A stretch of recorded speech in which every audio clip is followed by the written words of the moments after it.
감사합니다. 오늘 주일 오후에 함께 하신 여러분 다 주님의 이름으로 환영하고 주님의 이름으로 축복합니다. 이 구약에서 이 장로들은 주로 도시를 다스리고 재판하는 일을 맡아서 했습니다. 이 장로들은 공동체에서 지혜와 경험이 많은 사람들이었습니다. 신약 시대에 이르게 되자 회당에 저명하고 나이가 많은 사람들을 장로라고 불렀습니다. 바울은 완전히 낯선 지도체계를 만들기보다는 당시 문화적으로 편리하고 사람들이 이해하기 쉬운, 즉 전통적인 회당에서 사용했던 그 지도력의 형태를 따랐습니다. 그래서 각 성에, 여러 성에 장로, 평신도 지도자를 세우고 그들로 하여금 교회를 섬기도록 했던 것을 알 수 있게 됩니다. 제가 오늘 이 말씀을 왜 드리냐면 오늘 본문의 말씀은 바로 장로의 선택, 장로의 피택, 장로의 세움에 대해서 이야기를 하고 있기 때문입니다. 우리 교회는 이제 10월 29일 날 공동회를 하게 됩니다. 오전에 양교 장로님이 자세하게 설명해 주셨고 제가 조금 전에 사랑방에 가서 우리 남자 성도님들과 함께 허심탄회한 대화를 같이 나누고 왔습니다. 우리 여자 성도님도 원하신다면 다음 주에 저하고 함께 허심탄회한 대화를 한번 좀 했으면 좋겠다라는 생각을 좀 하게 되는데요. 우리 교회는 몇 가지 부원에서 말씀드리자면 총회 헌법에 따라서 이번에 장로 피택을 위한 공동회를 준비하고 있다. 검토하고 또 검토하고 또 검토해서 헌법적으로 문제가 없이 할 수 있도록 그렇게 이번에 공동회를 준비하고 있습니다. 저는 한 공동체에서 지도자가 세워지는 것, 바로 그 공동체의 미래가 거기에 달려있다. 예수님께서 사람을 살린 이유는 그 사람을 살린 사람들을 다시 세우시고 세운 사람들이 사람 살리는 일을 할 수 있도록 하셨다라는 것을 발견하게 됩니다. 즉 예수님은 제자들을 부르시고 그 부른 제자들을 훈련시키셔서 다시 그들로 하여금 다른 제자들을 또다시 부르는 사역을 부여하셨음을 알 수 있게 됩니다. 주님의 사역의 목표는 사람들을 살리는 데 국한하지 않고 그 살린 사람으로 하여금 다시 다른 사람을 살릴 수 있는 사역을 할 수 있도록 했다는 겁니다. 그게 바로 뭐냐면 제자 삼는 이유였습니다.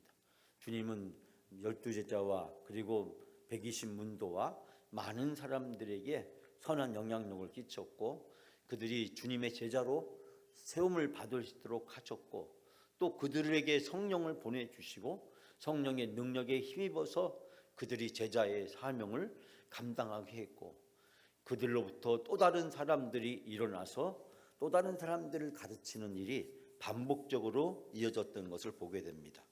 그렇게 해서 오늘날 우리에게까지 복음이 전해오게 되었습니다. 즉 예수님에게 있어서 하나님 나라의 그 비전을 완성하는 데 가장 중요한 전략은 바로 자기 자신이 온 인류를 구원하는 것이 아니라 그 온 인류를 구원한 사역의 동역자로 제자들을 부르시고 그들을 훈련시켜서 세우시고 그들로 하여금 보내시고 보냄받은 그들이 또 다른 사람들을 치유하고 회복하고 세우게 하는 일을 반복했다라는 것입니다. 즉 제자를 삼는 것, 이것은 바로 예수님이 이 세상에서 이루어 주신 하나님 나라의 중요한 비전 전략이었다는 사실을 발견하게 됩니다. 여기에서 즉 사람을 살리는 사역과 사람을 세우는 사역 사이에 불가분의 관계가 존재한다는 것을 발견하게 됩니다. 사람을 살리는 것만도 완전한 것이 아니고 사람을 세우는 데만 국한되어 있는 것이 아니고 세워진 사람은 반드시 사람을 살리는 일을 해야 되고 그리고 살아난 살림을 받은 즉 살아난 사람들은 생명을 얻은 사람은 또 세움을 받아서 또 다른 사람을 살릴 수 있는 일을 해야 된다는 것입니다. 그렇기 때문에 사람을 살리는 일은 사람을 세우는 일이고 사람을 세우는 일은 사람을 살리는 일이라는 사실을 우리는 발견하게 됩니다. 교회가 어느 한쪽으로 치우쳐 있을 때 그 교회는 균형 잡히고 건강한 교회로 성장할 수가 없습니다. 그렇기 때문에 건강한 교회는 지속적으로 사람을 세운 사역을 해야 되고, 세워진 사람들은 세움 그 자체에서 만족하고 끝나는 것이 아니라 끊임없이 사람을 살리는 사역을 위해서 해야 된다는 것입니다. 사람을 살리는 것은 전도, 선교입니다. 전도하고 선교하는 일입니다. 이 전도하고 선교하는 일은 위해서 사람을 세우는 거지, 전도와 선교가 전제되지 않는 사람의 세움은 세속적인 지위나 계급이나 명예로 전락할 수밖에 없다는 사실입니다.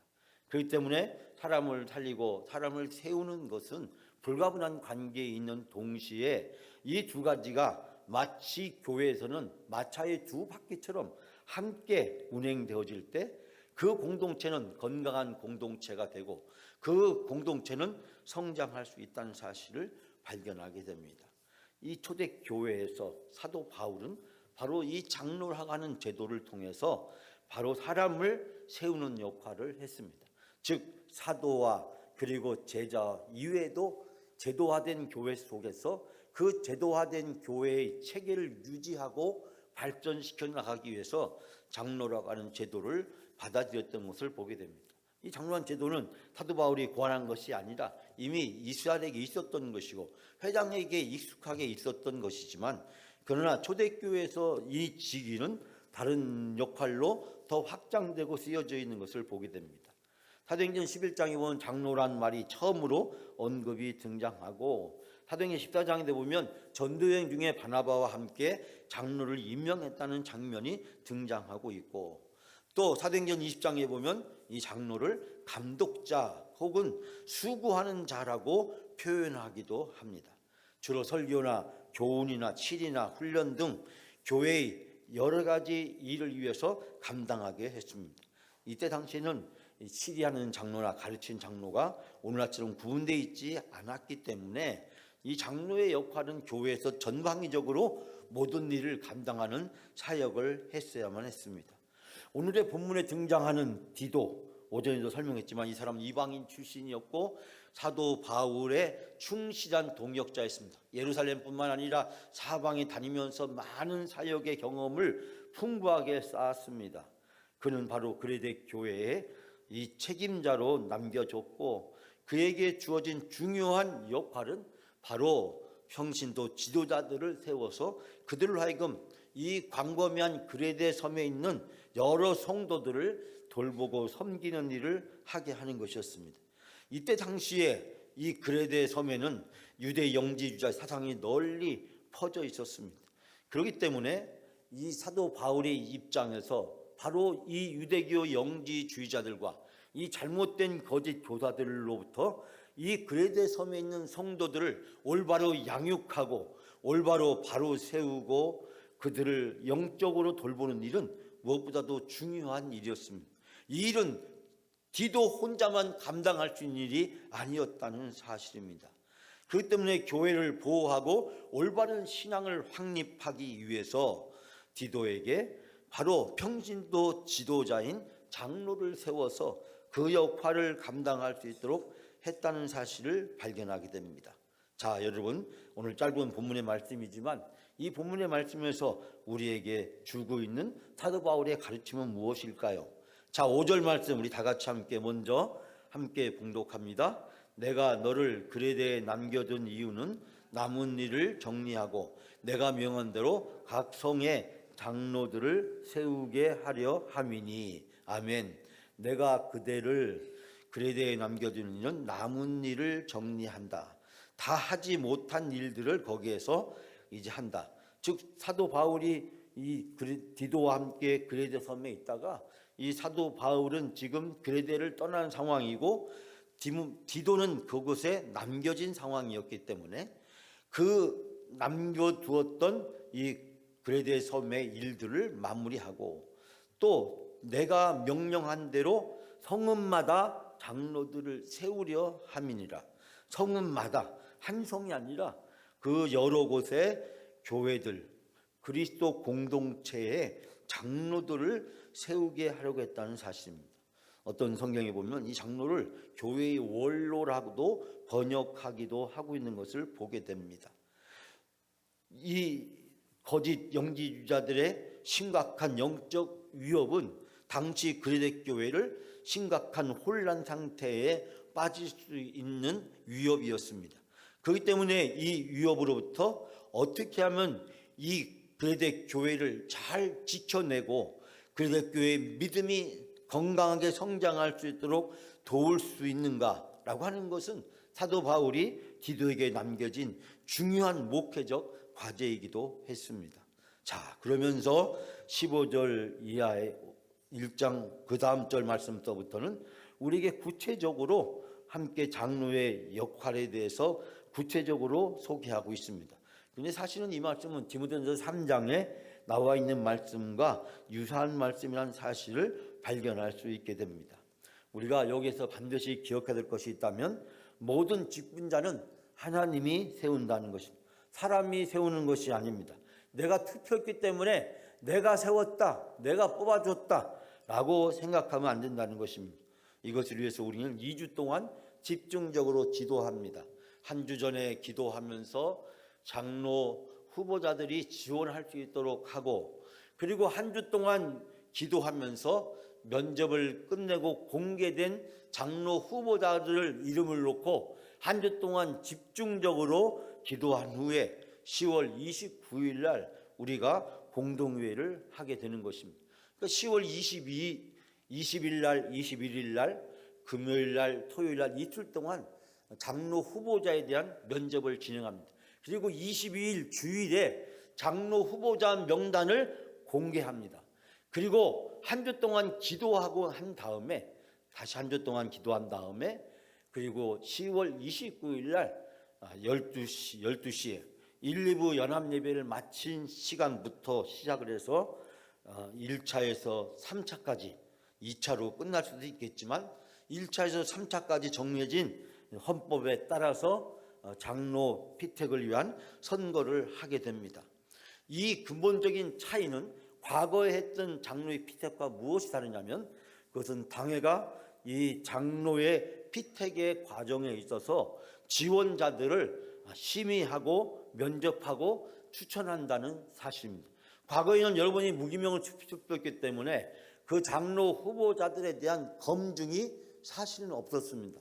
그러나 이번에는 당회에서 추천할 수 있다라고 하는 헌법의 조항에 근거해서 또 그 헌법의 조항에 따라서 많은 교회에서 하는 사례들을 따라서 우리 교회가 장로 후보자들을 이제 직접 면접하고 소명과 그리고 지금까지 신앙생활, 봉사생활, 예배생활에 대해서 검증할 수 있는 시간을 가지려고 합니다. 당회가 교회의 지도자를 세우는데 책임을 갖고 또 이 일을 성숙하게 진행하려고 하는 것입니다.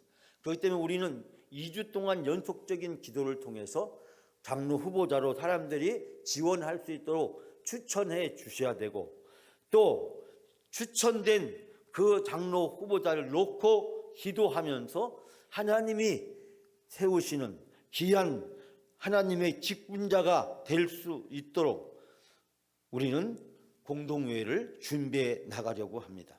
과거에 했던 공동회의보다도 훨씬 더 영적이고 훨씬 더 전문적이고 훨씬 더 체계적인 시스템을 가지고 이번에 공동의회를 준비하려고 합니다.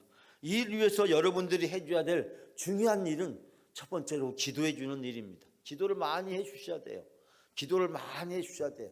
이런 일을 가지고 시험에 드는 사람이 없도록 여러분이 기도를 많이 해 주셔야 됩니다. 이 장로 피택을 위한 공동회의를 늘 하다 보면 제가 그래도 여러 교회에서 수없이 많은 선거들을 경험해 보았습니다.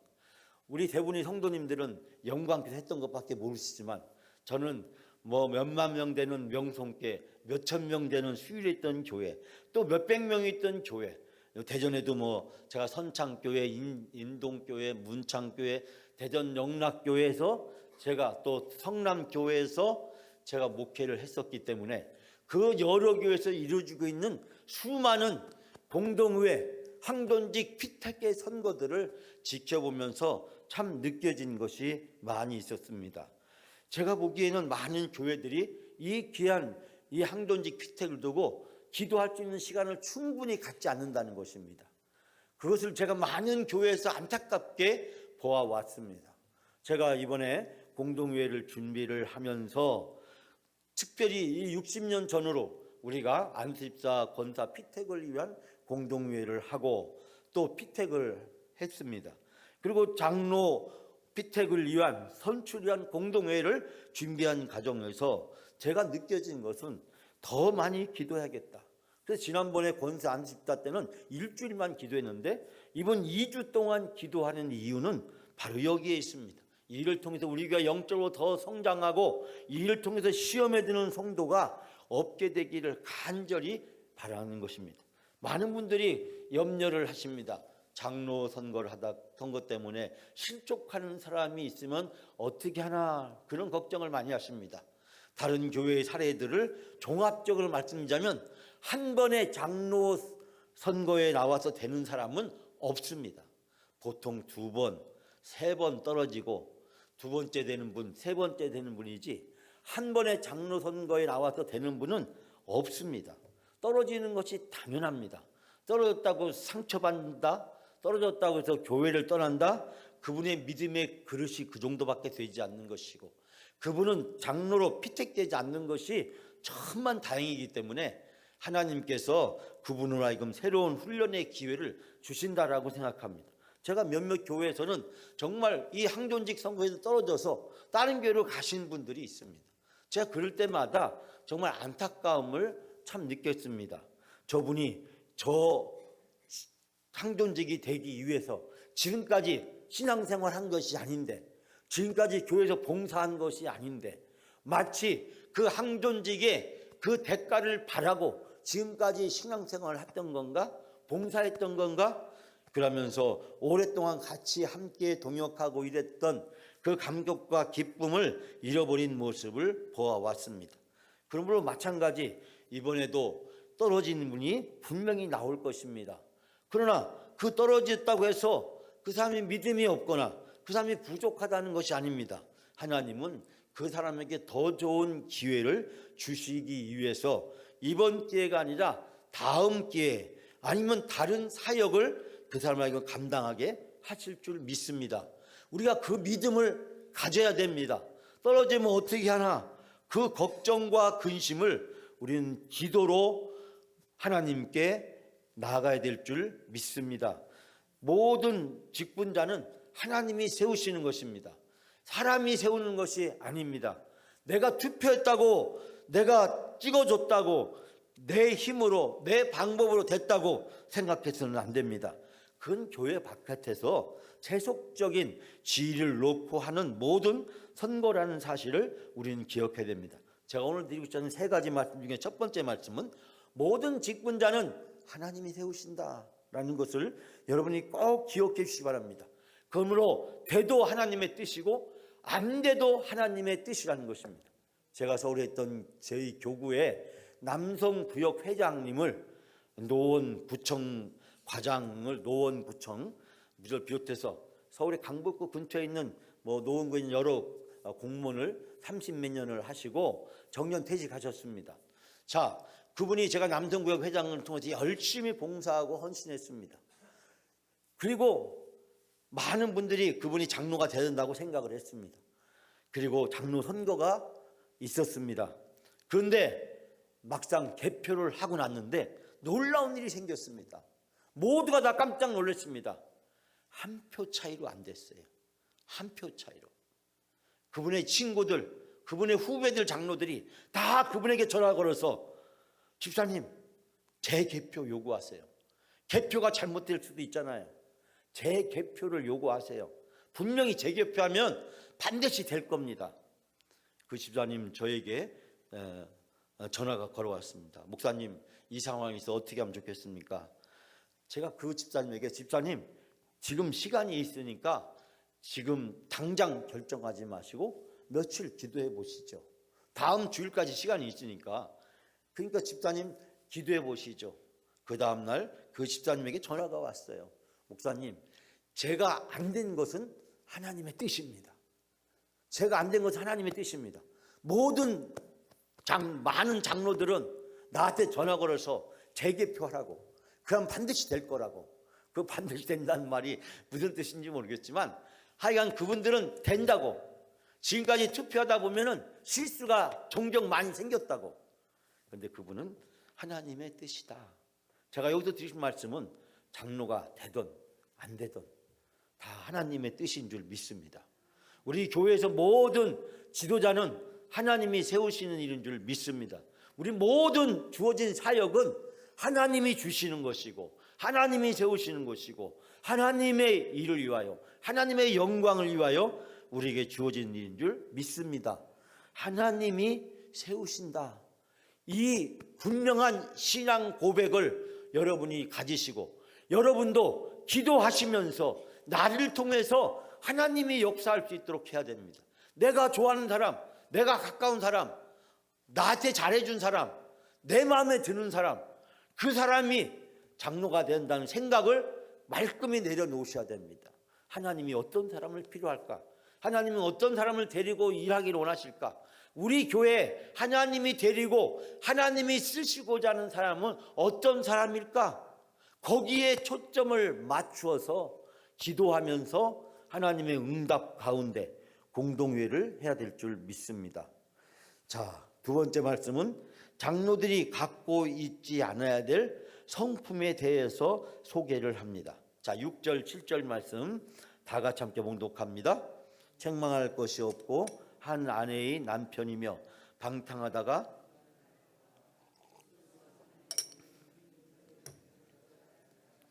감독은 하나님의 청지기로서 책망할 것이 없고 제 고집대로 하지 아니하며 급히 분내지 아니하며 술을 즐기지 아니하며 구타하지 아니하며 더러운 이득을 탐하지 아니하며.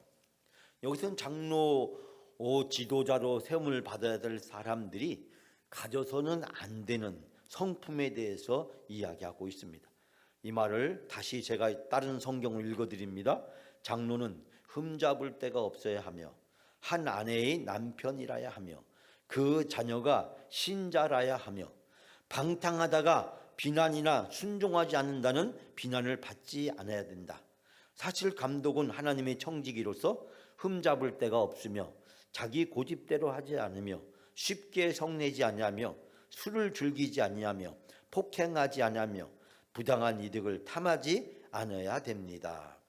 자, 여기서 또 다른 성경을 보면 이 장로를 원로가 될 사람은 이라고 얘기하고 있는데, 어쨌든 이 전체적인 이 말씀의 내용을 여러분들이 잘 알고 있습니다. 우리가 피택 때마다 주로 읽혀지는 말씀이기도 하고 우리 장로님들은 다 이 말씀을 가지고 서약을 하기도 했던 것을 기억할 것입니다. 제가 여기 있던 모든 것들을 하나씩 다 설명하지는 않겠습니다. 당시의 윤리적이고 도덕적인 기준에 비추어서 최소한 장로는 교회의 지도자로서 이런 성품을, 인격을 가진 사람이어야 된다라는 사실을 여기서는 이야기해 주고 있습니다. 즉 당시 사람들에게 나타났던 이 잘못되어진 윤리적인 도덕적인 타락과 그리고 세속화된 성품에서 나아진 그들의 그 결과들을 여기선 바로 반영하고 있는 것을 보게 됩니다. 우리는 때로는 이 말씀을 읽으면서 생각하면서 이런 것을 다 충족시켜준 사람이 어디에 있을까? 정말 이렇게 성숙한 사람, 이 모든 것에서 자격을 다 갖춘 사람이 어디 있을까라는 생각을 하게 됩니다. 그러나 이 말씀을 통해서 우리가 발견하게 되는 것은 무엇입니까? 우리는 정말 부족한 사람이다 라는 것을 발견하게 됩니다. 나는 이 한 구절 한 구절 내용들을 보면서 정말 장로가 가지면 안 되는 이 성품들에 대해서 내 자신을 비교해 볼 때, 저는 목사로서 제 자신을 또한 비교해 볼 때 정말 내가 부족한 것이 많구나 라는 것을 생각하게 됩니다. 이것을 읽으면서 나는 이 조건을 다 채울 수 있는 사람이야. 그래, 나는 다 맞아. 나는 여기에서 이런 성품을 나는 가지고 있지 않아. 그러므로 나는 어떻게 보면 장로로서 완벽한 것 같아 라고 생각하는 사람이 있다고 한다면 저는 그 사람이 영적으로 심각하다고 생각을 합니다. 우리는 다 부족한 사람이고 우리는 다 죄인이기 때문에 내가 하나님의 도움 없이는 아무것도 할 수 없고 다른 사람과 함께하지 않으면 아무것도 할 수 없다. 하나님은 그런 사람을 원하시고 그런 사람을 찾으신다라고 생각을 합니다. 내 부족하기 때문에 다른 사람의 도움을 받으려고 하고 다른 사람과 함께하려고 하고 다른 사람과 상의하고 다른 사람과 의논하고 다른 사람과 함께하는 것을 기쁘게 여겨야 됩니다. 내가 완벽하기 때문에 내가 정당하기 때문에 내가 하는 것은 무엇인지 옳기 때문에 다른 사람이 나를 무조건 따라와야 되고 무조건 내 뜻대로 된다고 생각한다면 그 사람은 오만과 독선에 빠지게 되고 결국 공동체에서 심각한 문제를 생길 수밖에 없다는 사실입니다. 제가 여기서 이것을 자세하게 설명하지 않아도 우리가 읽으면서 느끼는 것이 많이 있으리라고 생각합니다. 정말 우리에게 부족한 것만 어떻게 이렇게 하나씩 하나씩 끄집어내어서 이렇게 쪽집게처럼 지적할 수 있을까? 정말 내가 부족한 것, 나의 단점이라고 생각하는 것, 나의 약점이라고 생각하는 것, 내가 채워져야 될 것이 여기에 다 기록되어 있음을 발견하게 됩니다. 우리는 다 부족한 사람들입니다. 부족함을 알게 되면 모든 일에 겸손해지고 다른 사람들을 함부로 대하지 않습니다. 그렇기 때문에 모든 직분자들은 자기의 힘으로 사명을 감당할 수 없습니다. 하나님이 도와주셔야 되고 다른 사람이 도와줘야 됩니다. 그럴 때 하나님의 사역을 온전히 감당할 수 있는 줄 믿습니다. 이 부족한 것이 바로 내 자신의 모습이라고 적나라하게 인정하고 고백하게 될 때 바로 하나님이 원하시는 사람으로 하나님이 쓰시는 사람으로 하나님께 쓰임을 받게 될 줄 믿습니다. 세 번째는 장로에게 필요한 긍정적인 자격 요건을 설명을 합니다. 8절 9절 말씀을 다 같이 함께 봉독합니다.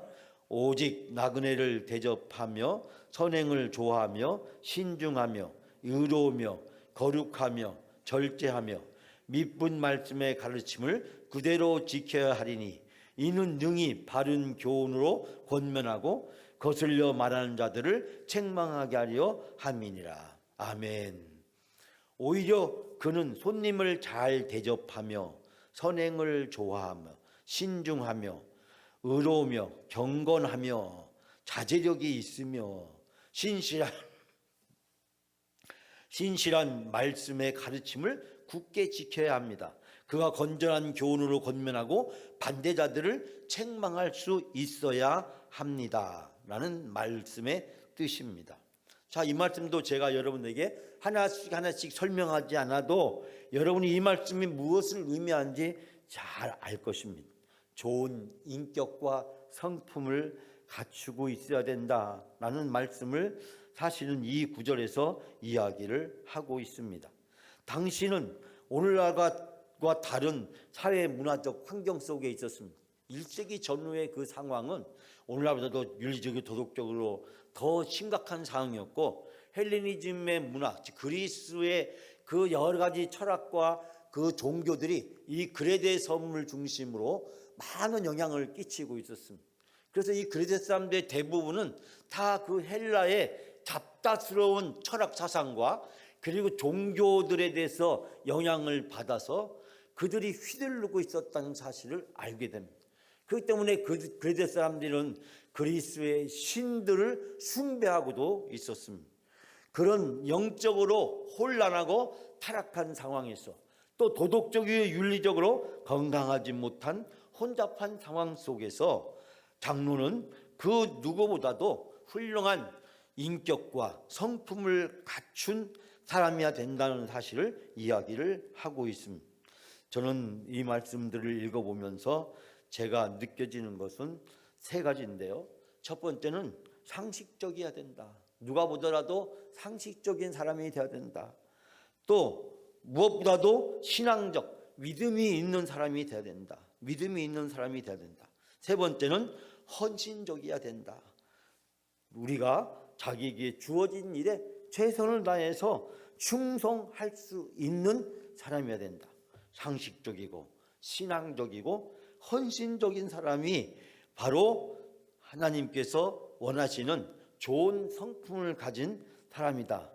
성품이라는 것이 하루아침에 만들어지거나 형성되지 않습니다. 어머니 뱃속서부터 어쩌면 일부 심리학자들 주장처럼 부모님의 심리학적 유전자를 가지고 태어난지도 모르겠습니다. 어쨌든 어린 시절서부터 오랫동안 형성되어 성품은 쉽게 변하거나 달라지지 않습니다. 그러나 여기에서 이야기하는 이 여러 가지 것들의 가장 중요한 것은 무엇일까요? 장로로서 가져야 될 긍정적 자기의 요건들, 그것은 바로 자기 중심적인 사람이 아니라 다른 사람을 진정으로 섬길 수 있는 사람이 된다는 사실입니다. 교회 모든 직분의 목표는 바로 섬기는 데 있는 것입니다. 예수님이 섬기는 삶을 사셨고, 예수님이 섬기는 삶을 통해서 예수님의 지상 명령을 완수하셨던 것처럼 우리에게 주어진 모든 직분은 섬기는 데 있다는 것입니다. 교회의 모든 직분은 섬기는 데 있다. 그 섬김에서 벗어나니까 지배하고 다스리고 세상의 지배자들 흉내를 내고 세상의 지배자들을 따라하는 안타까운 모습들을 발견하게 됩니다. 제 자신을 비롯해서 모든 사역자들이 끊임없이 반성하고 끊임없이 돌이켜야 될 사실이 있다면 나는 섬기는 사람인가? 그것이 곧 오전에 제가 말씀드렸던 경건이고, 그것이 바로 우리가 성숙한 사명자라는 사실을 발견할 수 있게 됩니다. 이번에 우리 항존직 장로 피택을 위한 공동회의를 준비하면서 저는 그런 생각을 갖습니다. 우리 여자 성도님들도 좀 장로가 좀 됐으면 좋겠다. 제 개인적인 소망이 있다면 남자 두 분, 여자 두 분이 되면 얼마나 좋을까, 그런 생각도 해보았습니다. 어느 교회에서는 그렇게 공고를 하고 하는 교회도 있었지만 우리 교회는 그렇게 했다가 또 남자 성도님께 상처받는 분이 있을까 봐 제가 우리 장로님들과 상의해서 그렇게 하지는 않았습니다. 그러나 여자 장로님들도 좀 세워졌으면 좋겠다라는 생각을 해보게 됩니다. 제가 서울에 있던 교회는 장로님들이랑 30분 정도 되는데 오랜만에 여자 장로님이 한 분이 나왔습니다. 근데요, 여자 장로님이 당에 들어오고 나서부터 달라진 게 있습니다. 장로님 중에서 소리치는 분이 없더라고. 제가 우리 교회 와서 당회를 하면서 느낀 것은 우리 교회 장로님들은 소리 지르는 분이 없어요. 우리 최 장로님이 소리 지를 것처럼 보이죠? 절대 안 지르신다. 얼마나 부드러우신지 몰라요. 예? 우리 장로님들은 소리 지르는 분이 없어요. 그러나 그 30명 되는 장로님 중에서 대여섯 명은 소리를 막 질러. 소리를 질러. 이런 얘기하면 좀 부끄럽지만 수요 아카데미 하우스에 가서 연말 정책당이 하는데 소리 지르고 서로 막 싸우다가 나중에는 막 울었어요. 남자들이 참 재밌대요. 싸우다가 울어요. 예? 아이고 참 그걸 뭘로 설명을 해야 되나. 예? 그런데 여자 장로님이 들어오고 나서부터 아이고 소리 지르는 일이 사라지더라고. 소리 지르는 일이 사라져. 반말도 사라지고 욕도 사라지고. 얼마나 이 당회를 하면서 겪었던 수많은 일들 중에서 제가 여러분이 몇 가지만을 소개하려고 합니다. 한 분은 고급 공무원을 오랫동안 재직하시던 분이 그때 당시에는 거의 5급 사무관 정도였으니까 굉장히 높은 지위였는데 그분이 장로가 되셨어요. 근데 당회를 한 번 하고 두 번 하는 거 보니까 그분이 너무 당회가 하는 것이 세상의 기준에 떨어지고 비상식적이에요. 그래서 그분이 손을 들고 얘기를 했어요. 이렇게 해야지 당회가 더 건강하고 생산적이고 되지 않겠느냐. 그분 그날 당회 끝나고 다른 장로님한테 집중적인 공격을 당했습니다. 당한 이유는 뭐냐면 당회록에 피도 안 마른 놈이 어디서 지금 발언하냐고. 우리는 당회에 들어와서 2년 동안 3년 동안 말도 못했다고. 근데 당에 들어와서 몇 달도 안 됐는데 당신이 뭘 안다고 이렇게 나서느냐. 그러면 우리처럼 10년 20년 장로한 사람들은 뭐가 되냐. 막 그렇게 이야기하면서 공격을 하셨습니다. 그 장로님 너무 충격을 받아가지고 6개월 만에 장로직 사임하셨어요. 제가 그 사실을 보면서 너무 안타깝습니다. 왜? 그 당회할 때 그 자리에 제가 있었기 때문에. 저는 그런 것을 보면서 참 가슴 아프게 생각을 했는데 그냥 여자 장로님이 생기고 나서 그런 일이 싹 사라지더라고요. 그 일 때문에 꼭 여자 장로가 필요하다는 것은 아니지만 최근에 합동 측 총회에서 여자 장로, 여자 목사, 특히 여자 목사 안수에 대한 건이 나와서 부결됐습니다. 전 그걸 보면서 합동 측에 있는 여자 성도님들이 생각을 좀 달리 해야 된다. 예? 합동 측 교회를 개혁하든지 아니면 통합 측 교회로 와야지. 예? 여자 목사도 안 시켜주는 교회에서 왜 여자분들이 계신지 전 참 이해가 안 돼요. 신학 공부도 다 하고 모든 준비를 다 갖췄는데 여자란 이유 때문에 목사 한 수를 안 주는 거예요. 합동 측은 이제 강도사가 되고 목사가 되죠. 강도사가 되면 설교권이 지워지고 목사를 지원할 수 있는 자격이 부여되는데, 그래서 이 선함교회 오정호 목사님이 강도사까지는 시켜주려고 했었는데 다른 분들이 강력히 반발이 부딪혀서 처음에는 찬성했다가 나중에는 철회하고 마셨는데, 그런 걸 보면 참 안타까운 생각이 들었습니다. 그런 얘기 할 때마다 교회에서 하는 이야기였어요. 여자가 여자를 더 안 찍어준다고. 그런 얘기들을 많이 하십니다. 저는 교회 안에 여성 지도력도 필요하다라고 생각을 합니다. 여성 목사가 있어야 되듯이 여자 장로님도 있어야 되고, 그것이 총회적으로 노회적으로도 저는 최소한의 균형 잡힌 그런 모습들은 보여줘야 된다. 저는 노회도 여성 장로 할당제를 해야 되고 총회 총재도 여성 장로 할당제를 해야 된다라고 생각을 합니다. 남자보다도 여자 성도가 더 많은 한국 교회의 현실에서 왜 그 많은 여자 성도들의 권리를 대변할 수 있는 여성들을 왜 지도자로 세우지 않는지, 그런 측면에서 저는 남녀 성도들의 차별이 없이 하나님 앞에 세워져야 된다라는 생각을 가지고 있습니다. 또 저는 지금까지 열심히 일하신 것도 귀하고 아름답지만 앞으로 우리 교회를 위해서 열심히 일할 사람들을 세워줘야 된다고 생각합니다. 좀 부족하더라도, 좀 모자라더라도, 내가 보기에 기준이 안 되더라도 저분 기도해주고 저분 도와주면 앞으로 잘 할 수 있겠지, 열심히 할 수 있겠지, 그런 분들을 세워지는 아름다운 계기가 됐으면 좋겠다라는 생각을 합니다. 이번에 장로 피테고랑 공동을 하면서 시험에 드는 사람이 없도록 우리가 기도하고 옆에서 잘 다독거려 줬으면 좋겠습니다. 옆에서 부하지르지 말고, 옆에서 괜히 시비 걸지 말고, 예? 옆에서 괜히 그 사람을 충동질해서 문제를 만들려고 하는 일들이 없었으면 좋겠다는 겁니다.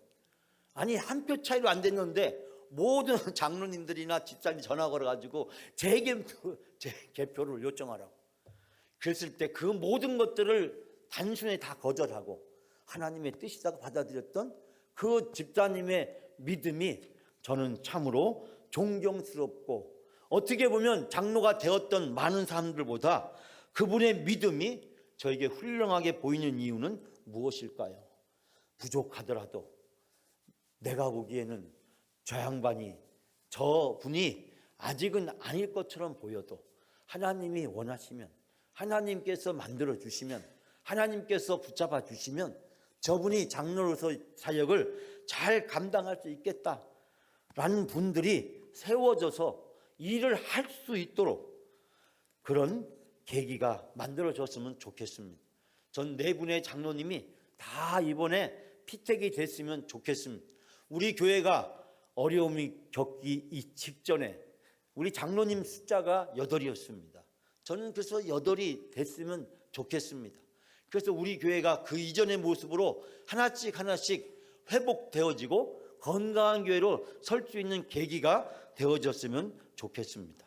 장로 선거를 하면서 시험에 드는 분이 없도록 기도해 주시고, 장로 선거를 하면서 이 모든 것들이 하나님께서 하시는 일이 될 수 있도록, 이 모든 일을 통해서 우리 공동체가 하나님이 원하시는 그런 공동체로 성장할 수 있는 기회가 될 수 있도록 했으면 좋겠습니다.